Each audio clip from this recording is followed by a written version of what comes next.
Hey guys, I hope you're doing great today, and I can't wait to bring you the show. But before I do, I just want to make a quick request. If you're listening to the show and you're getting good value and you're enjoying the content and you feel that it's valuable, if you could just take a second and go and give me a rating and review in whatever platform you listen, whether it be Apple or Google or Spotify, whatever it is, just go and give me a rating and review. That would be very appreciated. All right, guys, let's dive in. First, I think we started this August 2015. By December, we had around 15 units under management. After that, every single year, we started doubling in size. You're listening to the Just Start Real Estate Podcast.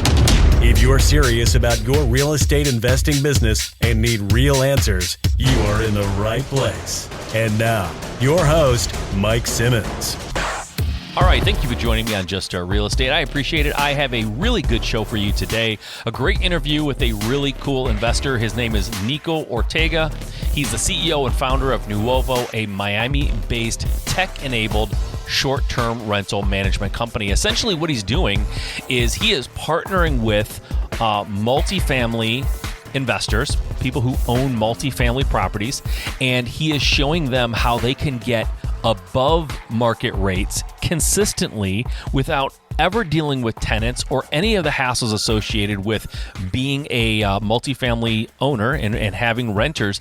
He can get you above market rental rates and you never have to do a thing. It's truly hands off. He comes in there with a short-term rental model and applies it to your building, and he helps you get consistent revenue without all the hassles. And it was a really cool concept that I never heard before. So if that's interesting to you, stay tuned because I got a good one for you. I give you Nico Ortega.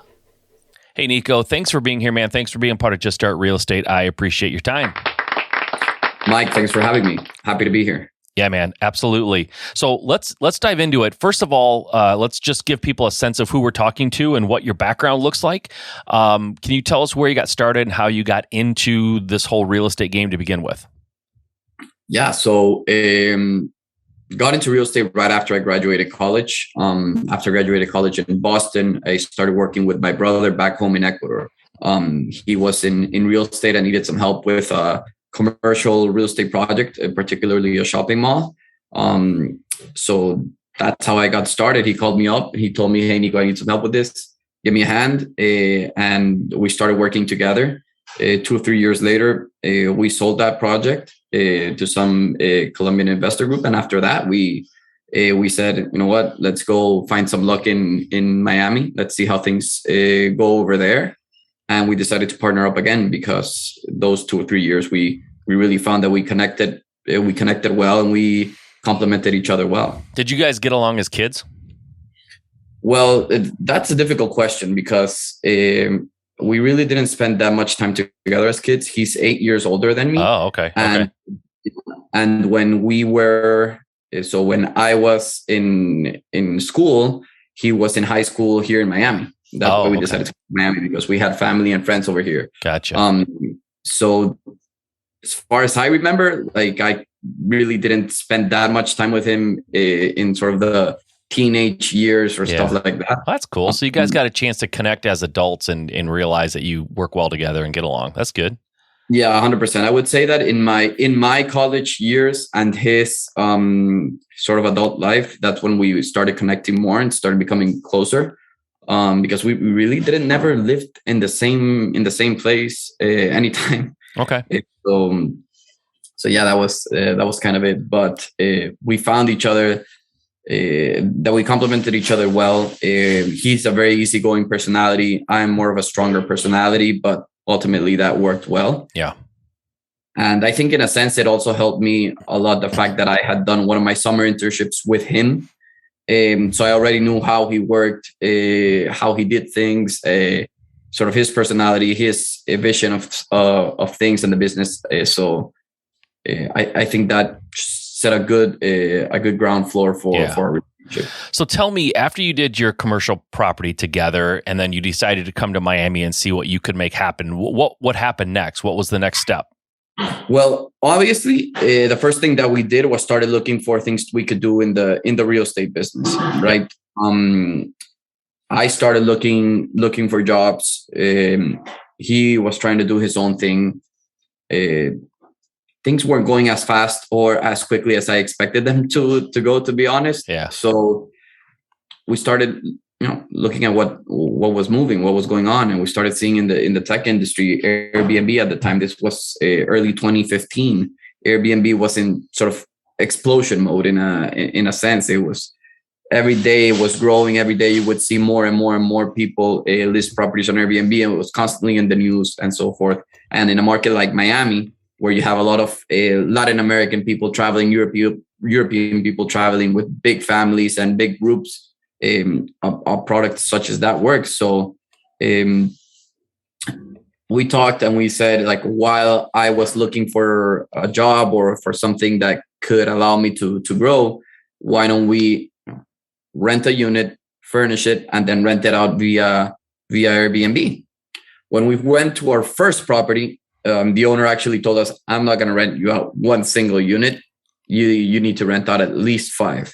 So that's when things started getting a lot more serious. We went to my other brother, who's 12 years older than me, and told him, hey, we want to do this, but we need some funding.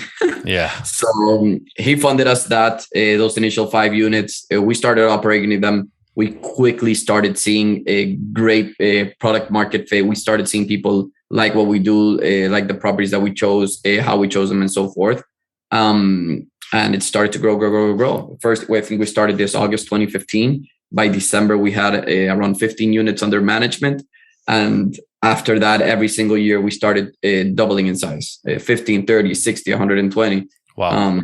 Yeah. And these are all arbitrage. Am I right about that? Or are you buying? You're not buying the apartment building. You're just renting out the units. No, we're not buying. We are renting out. And we had so the strategy has kind of changed to now, but how we started, it was 100% rental arbitrage. Okay. We went into multifamily property owners and we rented, at the beginning it was only 5, but after that we had a minimum of 10 units per property. And we negotiated super favorable terms. We would even get discounts on rents, almost no security deposits, because they had the security that with us, we would pay them on time every single month for a good chunk of units. And they didn't have to do any sort of collecting or trying to go after for payments. Okay. And I know your focus has changed a little bit, but I still want to dig a little deeper into this because I'm interested. Of course. Did you, I assume, and maybe I'm wrong about this assumption, so you can correct me if I'm wrong. I assume sometimes when you go into these rental units to rent, they're not in 100% tip-top shape. Did you do any work to them? Did you negotiate that the owner would freshen them up, paint them, add some better counters or anything like that? No. Our focus at the beginning was primarily Class A multifamily. So we only focused on downtown locations and multifamily, Class A multifamily. These are properties that were in tip-top shape. Okay. Provide us with any and all type of maintenance issues with ovens, refrigerators, any type of appliance issues, and we would go after like really good properties. So we had both my brother and I married young, and we have he has 4 kids, I have 2, but we had this sort of filter for choosing the properties. It's like we want to choose properties where we can send our mother-in-law to stay in. Okay. Right? So yeah, they needed to be like good, nice properties. Yeah, got it. Now, okay, so again, I know you've changed, but I want to focus here just for a minute. When you did this, if you could rewind time and go back and do it all over again, would you still go for Class A rental units in a downtown area? Would that be the smart play if somebody was thinking they wanted to do that now? So that's okay. So there's 2 answers to that question. The first thing is, if I would be put back in 2015 and I had the option to do this again, I would probably do it the exact same way, go after Class A multifamily. Okay. If you put me in today with the decision that I have to make, which is why something's changed, that's not what I would do today. Why? What's changed? So I think that between 2015 and today, there's a lot of new entrants that have come into the market. If you think about it, and big companies, like VC-backed companies that are, started out with $5 million in the bank account at a pre-seed or something like that, right? Yeah. Back in 2015, when we started, I think the only other company that was doing it at scale was the company called Stay Alfred that went under during COVID, based out of Spokane near Seattle. Then after that came the Saunders. I think was 2016 or 2017. Then came Lyric, Domio, Guild, Minthouse, and all of these companies. Okay. So why wouldn't I do it now? Because there's a lot of competition going after the exact same properties. Okay. The product in itself is really not that different. Everybody has a slightly different approach.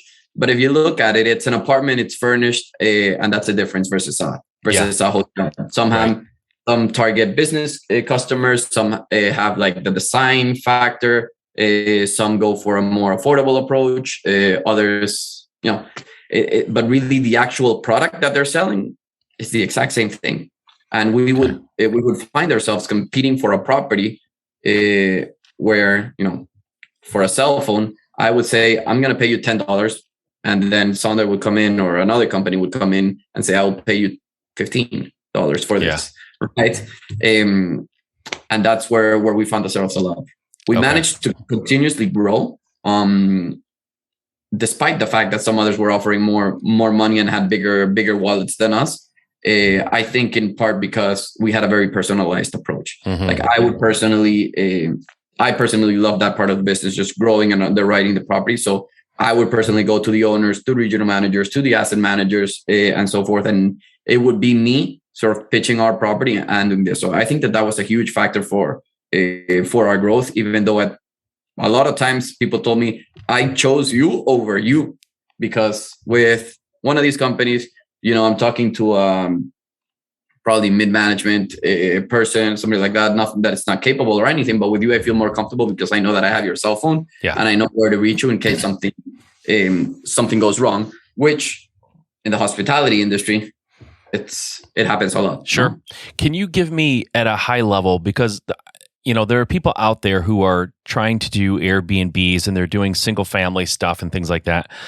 When you evaluated a property, and I know there's probably a lot, and we could have a whole, hour-long discussion, but let's try to condense it and boil it down to the highlights. How did you underwrite an apartment building or one of these places when you were deciding whether or not you wanted to get 5 or 10 or more units? What were the main determining criteria for you? So we looked at a variety of factors. I think the most important ones was the management team and the ownership. That's crucial because we had experiences where, you didn't have an owner that understood the business 100%, or a property manager that was sort of skeptical, and that's very difficult to sustain in the long run a good relationship with that. Because if they don't understand what we're doing, then they're going to be able to, they won't be able to understand when things come up and we need to make quick decisions in order to solve them. Yeah. And then the other thing relating to that is the fact that, they need to understand also that if they understand the business, they understand that we're making money. But if you have an ownership that is just trying to push your rents up in the lease arbitrage industry, eventually you're going to run out of a margin. Yeah. Right. So you need to be able to find an owner that understands that in the lease arbitrage industry, it's more about the consistency, safety in the lease arbitrage space, more about the consistency and safety of having one renter that is going to rent, 10, 20, 15, 25 apartments, and it's going to pay consistently every single month during the duration of their contract. Okay. Second is, which ties back to it, is the quality of the property.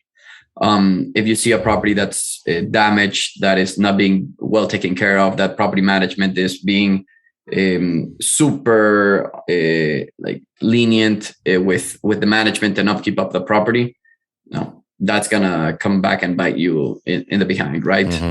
The property needs to be in tip-top shape. It needs to be well taken care of. That doesn't mean that it needs to be extra luxurious. It just needs to be well taken care of. Right.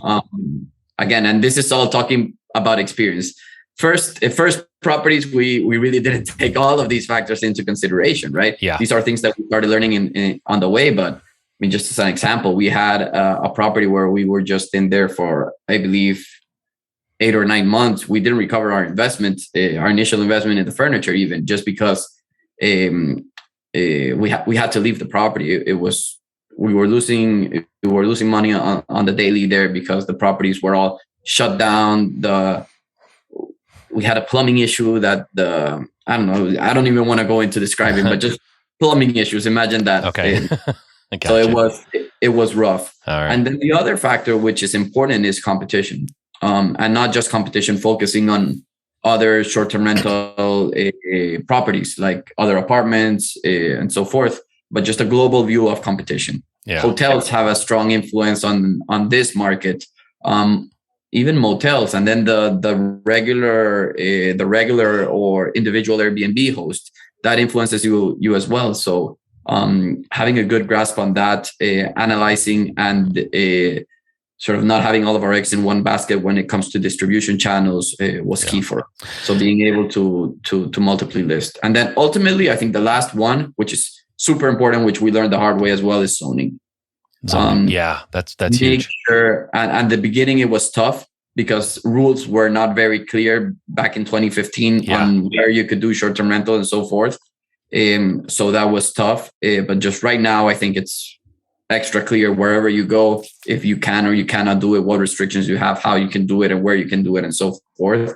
So before you try to do this at scale or in an individual property, just make sure that zoning is correct and that you are allowed to do it, because in a business where you need to be able to be visible, it's impossible to fly under the radar. Yeah. Right. Yeah. And so let me ask you that to that end. And I have a couple of follow-up questions to all the other stuff you said, but real quick, since we're on the subject, if I am I'm going to buy an individual Airbnb, or maybe I want to buy a bunch of units in a hotel or an apartment or whatever, you said it's super clear and I'm asking this kind of on a personal level too, because I'm starting to get into the space and I find it not difficult's the wrong word, but very time consuming. Are there places are there central locations that aggregate this information, or is it just you have to go to the city website and sift through all of the stuff, or is there an easy way? Not easy, but is there an efficient way to do this? I think the most efficient way to do this, I've been through everything. I've browsed, I've found, I've been 100%. Well, I've been 99.99% sure that I have everything figured out. And then you start operating, and all of a sudden I get a letter from the city saying, you know what, you missed this. And it was like a mini clause within section A, paragraph B of line 4. And it's impossible. So what we decided to do is we decided to get a lawyer that's invest in a lawyer who we had on retainer that just specifically does short-term rentals. Okay. And knows where to look, knows who to talk to, knows what to do. It was a tough investment, but we had him as a fixed fee every single month. Okay. And just anytime we looked at a new property, looked at a new market where we were interested, where we started seeing trends, when we started looking, said, hey, tell me where I can operate in this. And he would send us an area. Then we would go to the property level, say, hey, found this property. What do you think? And we didn't move forward with the negotiation. We didn't sign any contracts until we got the check from him. So okay, good. It's good to know. So there are lawyers who focus on this, and they can give you a hand, even if they're not on retainer. I'm assuming you can do one-offs with them and then just pay for it, whatever. Of course. So so one thing you didn't mention when I asked you about the underwriting, and I know it was part of it, I get it, right? But what kind of and I don't know if this is how you looked at it, but maybe you can just clarify how you actually looked at it, but without knowing, did you look for some kind of a multiple of the rent? Like if the rent's $2,000, did you say we've got to make at least, we have to clear at least $2,000 after all expenses, or how did you look at the finances of it? So our properties usually have as a benchmark between either 1.7x or 2x the rent. We have markets where it's performed lower. We have markets where it's performed higher. There's also a seasonality. You're talking gross, right? So if the rent's $2,000, you want to net somewhere between, or you want to get between like $3,500 and $4,000 in rents. Exactly. Or an income. Exactly. Okay. Exactly. In total income. And then after all the direct and indirect costs associated with the short-term rental operation, we would clear between 20 and 30% of that. Gotcha. Okay. That makes sense. So when you approached, and I swear I'm going to get to what we're actually going to talk about, which is your company, NUOVO, and what they do exactly, because I think there's definitely multifamily owners out there who would be very intrigued by what you're doing. And so we're going to hit on hard. I have one more question though. When you approached the multifamily owner, what were the strongest points that you wanted to drive home that would make the owner go from either, I don't know what you're talking about, this sounds sketchy, or the owner who's like, I don't want any part of that? So again, it's been a ride, right? So at the beginning, when I would approach somebody, they would tell us, what do you want to do? Like, what is this? That they didn't even know what Airbnb was. Yeah. It was prohibited in the lease, and I would say, "Yeah, we can sign an addendum." And they said, "No, addendum, like alter the lease? No, that's impossible." Yeah. Things have evolved. I think that since we had a very organic approach to our growth, it wasn't like next month we were getting 100 new properties and 1,000 new units, and I was doing it all by myself. I was focused on that, and then I had somebody else that helped me in the underwriting, searching for new properties, for new markets, and so forth. But I was the main point of contact. So initially, when we would get like a strong no, I don't want any part in that, we would send like a follow-up email explaining the advantages of what this does, and security, consistency, a professional manager. The fact that there's strong communication, that they will have somebody there from our team, just making sure that everything runs smoothly and so forth. And at times we would manage to reverse that decision or not. But it was tough. Once we hit that initial sort of wall, it was very tough to reverse it and to remove that skepticism moving forward in the contract. Whenever we knew we had a winner was when the person who we spoke to felt excited and felt that, I love what you guys are doing. Let's dive deeper. And they were genuinely interested in our business model and how they could help or be a part of it. Right. Yeah. So that's when we recognized the actual winners. And those were the properties that went on to perform the best. Why? Because we had an amazing relationship with the property that had a lot to do, because we would get better placement in units, we would get better concessions in rent, or more benefits, or longer contracts, and overall a better customer experience. You would always get somebody from one of our guests that would go, instead of calling us or reaching out to our employees, going to the front desk and asking for extra towels. Yeah. Right. You would always get that. Yeah. And the face of the person that is talking to you and saying, it's a lot different saying, no, we don't do that here. Call whoever your host is. And then turning around versus, oh, I'm sorry, I can't help you. You know what? Call this guy. He works for NUOVO. He'll take care of you. Don't worry about it. This is his number. Do you have his number? So just be helpful. Yeah. You have no idea how that helped, because it helped in reviews. It helped in the overall experience. Sure. And it helped attracting more people to the property. And that, believe it or not, that has a really, really, really strong influence on rates and on average daily rates that we could charge. That's amazing. Do you still have all those units, or have you guys gotten out of that? So we have around 50 units in Miami that we're currently managing under arbitrage. Pre-COVID, we had around 250 units. Wow. In 6 US markets. Yes. Okay. So when COVID hit, we decided to scale down. We spoke with most of our owners. We would say, hey, we need to scale down. We didn't know what to expect. We had experts saying that this was going to last for 2 weeks. Everybody was shut down for 2 weeks, and then everybody was going to be back to normal. We had experts saying that it was going to last 4 years. Well, long story short, we're about 2 years in, and it's far from over. We now have the new variant that's coming along. Yeah. So we took the decision. We said, okay, we really faced sort of moment of truth type of situation where at one point we were faced with the decision that, we have 250 units, 6 US cities, over 25 employees. If we try to remain this way with the lockdowns all over the world, we're not going to last more than 2.5, 3 months. Yeah. Or we scale down, we bunker down until sort of this blows over and we manage to get a grasp on it and try to survive with what we have. That's what we did. We went almost all the way to skeleton mode. We managed about 10 units. We sadly let go of a lot of people, but we managed to start recovering. Right now we have about 50 units, mostly, well, not mostly, 100% in the South Florida market between Coral Gables and Miami Beach. Okay. And right now we are preparing a banger of a strategy for 2022 that I'm eager to tell you about whenever you give me the chance. It's something that is different that the other players in the market haven't seen and identified or are not. Or I don't know if they haven't seen it, but they're not interested in it. Yeah.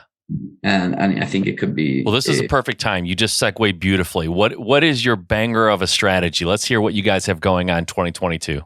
So, like I told you, most of our strategy has been Class A multifamily, right?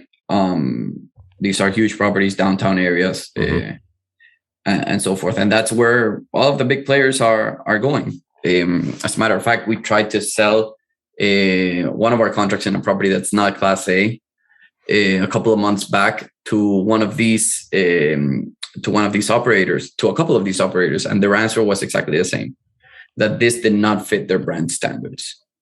So at the moment, I was like, okay, they're shitting on my property or something like that, right? Yeah. I don't like that. But after that, I thought, like, if they're doing this, let me shut this down. If they're not going after, give me a second. Sorry about that. These are all sales. I'm assuming these are all sales. You're making some sort of money, and that's what's alerting you. I wish. It's my kid that's sick in the house, and he's sending me text messages. Okay. So where was I? Yeah. So we started noticing that they weren't focusing in this asset class, and we started looking at all of the players in the industry. We did not find any players in the industry that were focusing on the Class B asset class. Okay. Once we identified that, we noticed there's a huge market for short-term rentals in Class B that is usually being, or that has historically been offered or serviced by individual hosts. Mm-hmm. And there's not a professional host at scale or a regional level or at a national level that is targeting these properties and is being able to generate or create that network effect. You have those operators, but more like local operators. Yeah.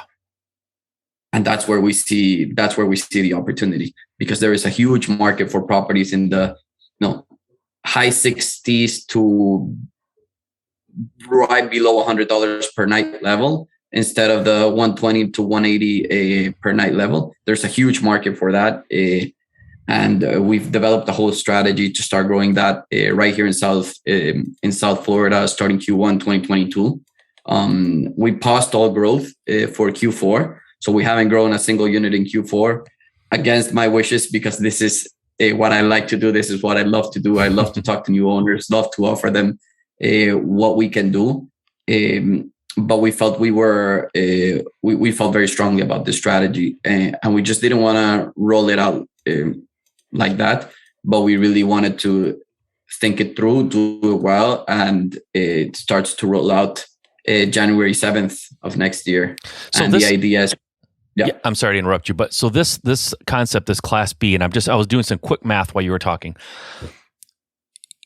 Let me ask you a quick qualifying question real quick. What do you assume for occupancy for each unit? Like, what percentage of the time do you expect it to be occupied? What do you base your numbers on, I guess? So our occupancy is usually around 80 to 85%, depending on the season. Okay. And how we manage to do that. We we developed our own revenue management system. When we started managing, I think it was when we were around the third market and around 5 sub-markets within those 3 markets. Our meetings for, setting rates and managing and doing the revenue management which is a crucial part of this, were eternal.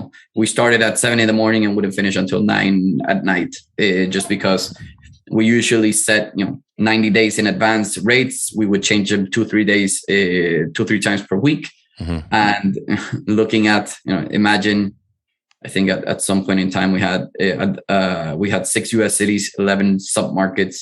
Those meetings will be never ending. And we decided to create our own system. Well, first we decided to find some external consulting to help us out with this. We continued to outperform the consultants we brought in. We brought people from the hotel industry. We brought people from the traditional vacation rental industry. And really nobody could outperform what we were doing. Then we started looking for, already built software. Neither me or my brother come from computer science or coding background. We're real estate guys. So we said, if we don't need to build something, let's just find it out there, right? And that's when we started looking for different software, and we always ran it parallel to what we were doing. Mm-hmm. None of the software that we started using came even close to perform the way we were performing. The one that performed the best performed 15 or 17% under what we were performing. Okay. So it started becoming an issue because that was not sustainable for the growth that we were having. Yeah. And it started being detrimental to the growth that we were having, because the last property that we saw in the day was the property where we would spend literally, 20 seconds, right? It was like we were completely burnt out. Yeah. We didn't have the head or the creativity or the anything to be able to do it efficiently. So at the time, my brother was doing an MBA, and he was doing a STEM concentration.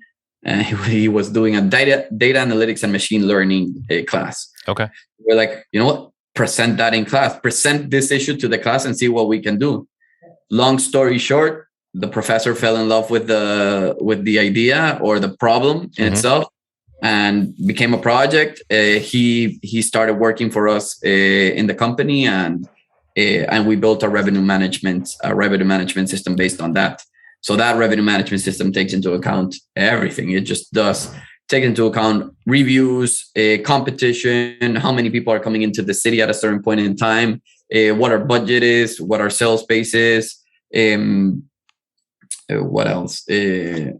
Basically, every internal and external factor you can think of, it just factors it into the algorithm, and it comes up with a recommended rate. So let me ask you this: how does it compare, or how relatable is it to like Price Labs, which is what, like, individual users like myself, I hear people say Price Labs will help you and it'll automatically adjust your prices for you. Like, I know that's your software does more and it's better, but is that in the same vein as what you're talking about? Yeah, it would be sort of a Price Labs. We tried Price Labs. We tried Wheelhouse. We tried Beyond Pricing. We tried all of them. Mm-hmm. I think ultimately, if you are an individual owner for 1, 2, 3, 4, 5 units, it works. These systems out there. Same with property management systems. You find a Guesty, a Sotilia, a MyVR, they all work, but they all work until a certain point, okay. Right? In our history with channel managers, it's funny. It's literally been from 0 to 10, one channel or one property management system. From 10 to 25, another one. From 25 to 50, another one. They start becoming obsolete as you continue to grow. Okay.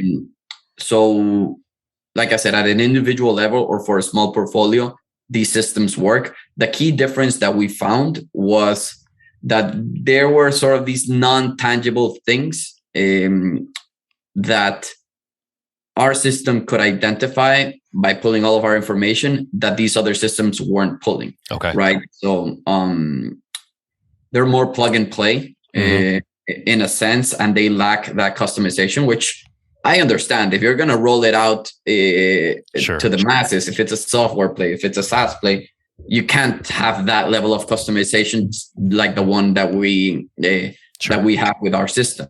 So I think that's what gave us the edge. So you guys are doing revenue management. Are you guys also in the actual management of these units? Are you actually involved in that too? You're handling the customer management side of it? Yeah, we do everything. Okay. Well, let me ask you this. In light of what you said, listen, 1 to 10, certain management or a certain level of software works, and 10 to 20, where do you guys fit in? Like, who are you ideal for? As far as the property owner? Yeah. Yeah. Let's talk about who your market is for, or who is your market? My ideal property is a 25. Right now, my ideal property is a 25 unit property where I could take 100% of the properties, studios, 1-bedroom apartments, no pools, no front desk, not anything like that. In unit laundry, washer and dryer with a small kitchen or kitchenette, and either a separate bedroom or a studio type property. Gotcha. Where we can come in, and those units are currently rented at about, I want to say $1,200, $1,500 a month. We can come in and we can generate, I want to say, around $1,500 to $1,800 a month for that particular owner. Okay, got you. So you are not necessarily, and I know you guys are taking, it sounds like you're taking down Class B stuff yourself, but you are also making the software available to other people, right? Who have these units that they want managed. No. It's all you then. You're taking. Okay, I got you. Yeah, so we've thought about it, but at this point in time, we're not ready to roll it out. Sort of like as a SaaS play. Yeah. The system is used exclusively for us and for the properties that we manage. Okay, perfect. So you were mentioning like a $1,500, $1,600, $1,800 rents, but I just running quick math. If you have a property where you're getting $70 a night and you're 80% occupied, that's around $1,600 to $1,700 a month. So is this like a total scale play? Like you're not probably making as much per unit as you were downtown in Class A, obviously, right? And nobody would expect you to. So is this more of like, hey, we're not going to necessarily make 1.5 to 2 times rent, but there's such a need and there's so little competition that we could just get just an obscene amount of these, and over the scale will be great. Is that accurate, or am I wrong? So it is a volume play. Mm-hmm. The margins are less for than the Class A multifamily, mm-hmm. if you were to do it on a lease arbitrage. Yes. But this business in particular, we're not focusing on a lease arbitrage. We're focusing on management agreements. Okay. So revenue share. So we take a percentage of the top, and then the rest is for the owner. Gotcha. Okay. I see. Okay. That makes sense. It would be sort of a property management, traditional property management play, but with short-term rentals. Gotcha. Okay. Awesome. So if I own a 25 unit apartment building with no front desk, in unit laundry, everything that you said, and I'm charging $1,200 a month per unit, let's just say they're all the same. Mm-hmm. What is your high level pitch to me? What is in a nutshell, what is your pitch to me as that property owner? So high level, if you put it into our program and do it as short-term rentals, first of all, you don't have to worry about a thing because we'll take care of everything from managing the customers, managing the units, taking payment, everything. You just receive a check in your bank account every single month, sort of like a passive income opportunity. And you'll be generating between 20 to 30% more than you were generating before with us through the short-term rentals. Okay, gotcha. So if I'm charging $1,200 right now, that's what my rents are. You're saying it's going to be $1,400 that I could get per unit using Correct. you. Okay, gotcha. Correct. And you don't have to worry about any of the operationals. Right. So before you were making $1,200, and possibly the owner that owns multifamily 25 unit is an independent owner. It's not like a huge REIT or anything like that, right? They have their own management team and they have to take care of everything, issues that come up, payments that are not being paid on time and stuff like that, right? Yeah. With this, you don't have to worry about a thing. So if someone's listening to this in some town somewhere in the US and they're like, this is awesome, I really want Nico and his team to take over my 25 unit apartment building, what would make them qualify? Or maybe the other way of looking at it, what would disqualify them? So that's a tough question, because every unit is every property is different. Every market is different. And let's go from a market to market look. Forget the units and forget the thing. But like, let's just say they're in some, small town in Iowa. Like, are you like, nope, don't want it because we're only looking on the coasts, or like? So initially, I would say, like, a small town in Iowa, honestly, it's nowhere near our radar right now. Okay. But we have a geographic expansion strategy that is very similar to what we did when we just started. So let me possibly rewind a little bit and go back and tell you how we did it. So when we started growing in one property. And then once we had around 15 units in that property, we said, okay, what happens if tomorrow the owner of this property wants to tear down the building? Mm-hmm. I mean, we can't be 100% dependent on him. Our business cannot depend on him. So let's look for another property in the same area. We looked for another property. We had 2 properties in the Brickell area of Miami.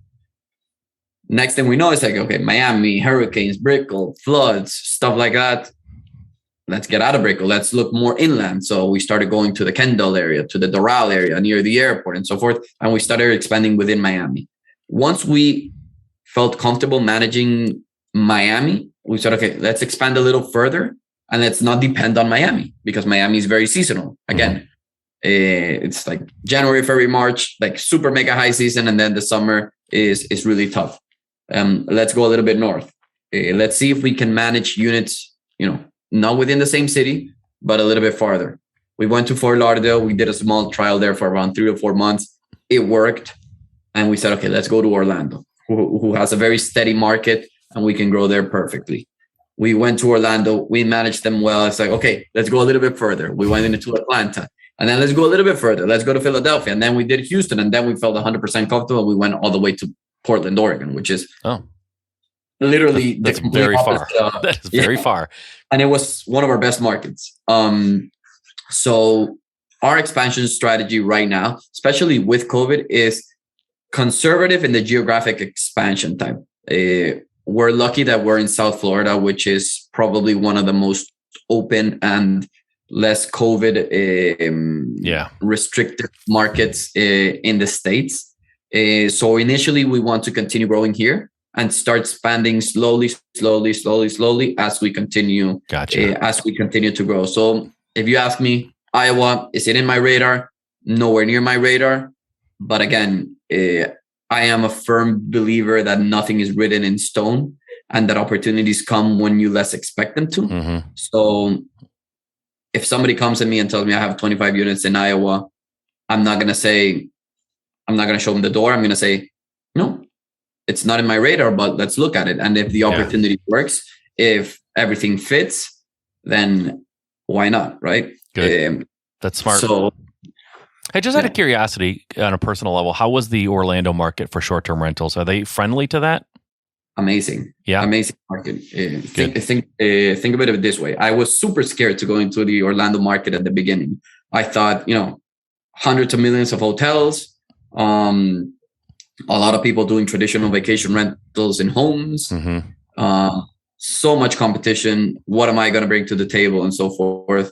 But it's such a big market, and there's so much space for it that our units did amazingly well. There is this niche where people are not looking for the hotel, are looking for the vacation rental type experience, but do want that trust or safety component associated with booking with a corporation or a business or something established rather than booking with Nicholas. Yeah. Right. Yeah.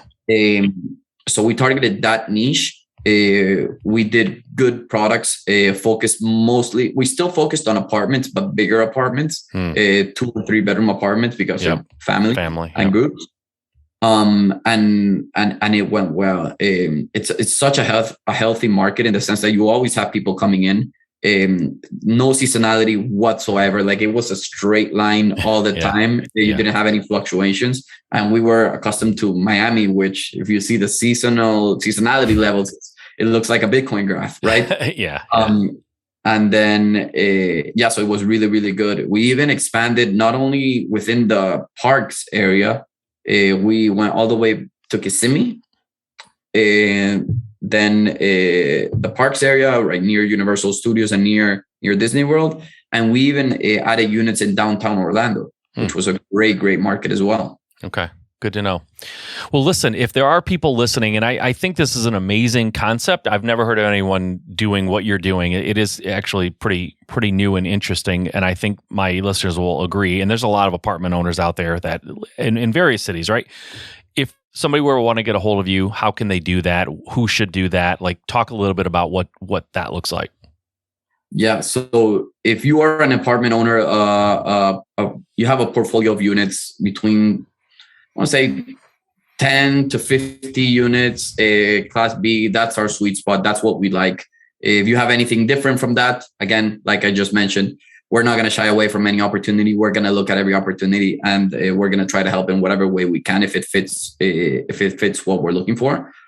Just reach out. My information, you can find me on LinkedIn. You can find me. Our website is www.staynuovo.com, and there's a partner with us section there. The website is being redone actually, and we're launching the new one next year, in a month. Okay. But best way to reach me through LinkedIn, via email. My email is Nico, Nico @staynuovo.com. You can reach me through there. And yeah, if you're looking for that, you're looking to boost your property's income and take advantage of the travel market that's rebounding right now, please, give me a shout out. Awesome. And feel free to visit. We have an equity crowdfunding campaign as well. So if you're not interested in participating in NUOVO as a property owner, you can be a part of the ownership team. We have an equity crowdfunding campaign going on in the platform Republic. So you can visit www.republic.co/NUOVO. And you can take a look at our offering, our growth thus far, what we've done, so forth. All the offering documents are there, uploaded. There's an introductory video as well on us explaining the model and what we're doing. Nice. You can check that out as well and right through there and invest if you want to be a part of it. Love it, man. Anything else before we go? This has been a lot. And by the way, all of those links, all of those websites, everything that Nico just talked about will be in the show notes. So if you're driving, running on a treadmill, or riding a bike, whatever, don't worry about it. We got you. Just go and check out the show notes, and we have that for you. Anything else before you go? Nah, thank you for having me. It's a very interesting conversation. I love the fact that you were very into it. It's not the same with everybody, let me tell you. You were super interested in it, and I like that because that obviously, it gets more quality content out there. So Good. Appreciate it. Well, thank you. I appreciate the compliment. And it is interesting. I don't invite guests on that I'm not interested in what they're doing. So this is very cool. And I know it's going to be interesting for my listeners. So thank you for offering and sharing. I appreciate that. And I wish you all the luck in 2022. Sounds like you guys have a world domination, or at least a United States domination plan that you're getting ready to execute. So all the luck in the world to you. And let's stay in touch. Thank you. I appreciate it. All right, man. Thanks a lot. Bye. Bye. All right. I hope you enjoyed that interview. It was fun for me. Nico has a really cool, unique strategy that might appeal to multifamily owners. So if you're a multifamily investor and you have properties that are in that range, that 10 to 100 units, and you are struggling, or you just want another option to fill them and get paid every month and not have the hassles, reach out. He gave you the ways to reach out. Go reach out to him and see if it makes sense for you. It's definitely a cool option either way, whether or not it's something you think you want to do or not. I thought it was interesting, and I wanted you guys to be exposed to that idea. Always trying to expand our thought process, expand our minds a little bit, and consider things that maybe we had not considered before. So there you go. I hope you enjoyed it. I had a fun time interviewing him. But guys, no matter what you think of this interview, no matter what you think of anything that I put in the show, the core message remains the same. You have to get out there and get started. Just start. That's the name of the show, and it's the name of the show for a reason. And it doesn't just refer to new investors. If you're a experienced investor, you've been doing this a while, and you've done a lot of deals, but you know there's something you need to change. You know you want to take it to the next level. You know you want to start hiring. You want to start building a team. You want to get more profitable. You want to start tracking your numbers. Whatever it is that you haven't done yet in your business that you know you need to do, just start. Get it going. One foot in front of the other. It doesn't have to be perfect. Just get the process going. Start implementing those things that you know you need to implement and watch your business prosper. All right, guys. Until next time, get out there and get started.